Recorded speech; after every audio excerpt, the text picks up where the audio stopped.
Ma'am, excuse ma'am. Approve na po yung floor plan. Oh, bakit mo pinirmahan ng approval? Sabi ko, ipasign mo doon sa president. Hindi ko sinabi sa'yo na pirmahan mo. Uy, mga bishi, nakita nyo ba yung bagong hire na empleyado natin? Ang pangit! Oo nga, yung parang tipong mapagkakamalan mong shoplifter. Ay, talaga mabas na pa kung judgmental. Ay nako, sa mukha pa lang at pananamit niya, alam ko na yung pagkatao niyan. Hello mga ma'am, pwede pong makiupo kasi magla-lunch na rin ako. Tapos na ba kayo mga bes?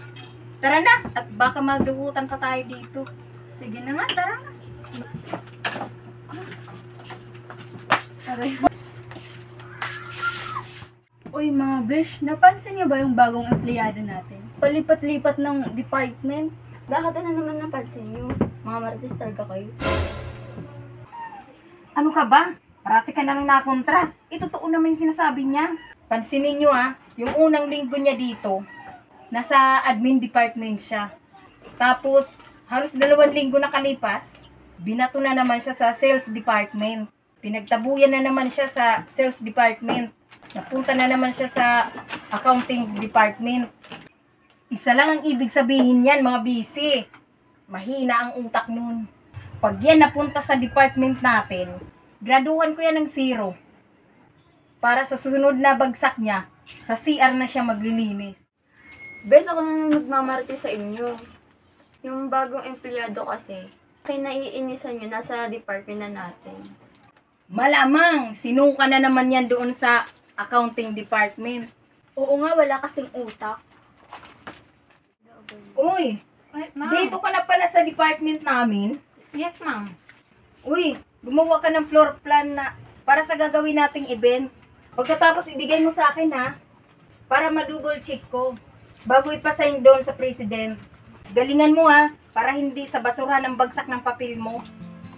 Excuse ma'am, ito na po yung floor plan na pinagawa mo sa akin. Tapos na po siya. Akin na. Double check ko muna bago ko ipa-check doon sa president. Aba, magaling ka or baka nakachamba ka lang. O sige, balik mo dyan sa folder at ipa-sign mo na doon sa president. Ma'am, excuse ma'am. Approve na po yung floor plan. Okay na po siya. Signed na po siya ng president. Oh, bakit mo pinirmahan ng approval? Ang sabi ko, ipasign mo doon sa president. Hindi ko sinabi sa'yo na pirmahan mo. Miss Ann, effective na po kasi ngayong araw ang turnover ko bilang bagong president sa kumpanyang ito. Ako ang papalit sa magre-retire niyong president na si Mr. Garcia. Agoy, ang laki ng nagawa akong pagkakamali. Patawad po, Ma'am President. Miss Ann, hindi naman kita tatanggalin sa kumpanya, pero magpahinga ka muna. At mag-retraining ka dahil meron kang attitude problem.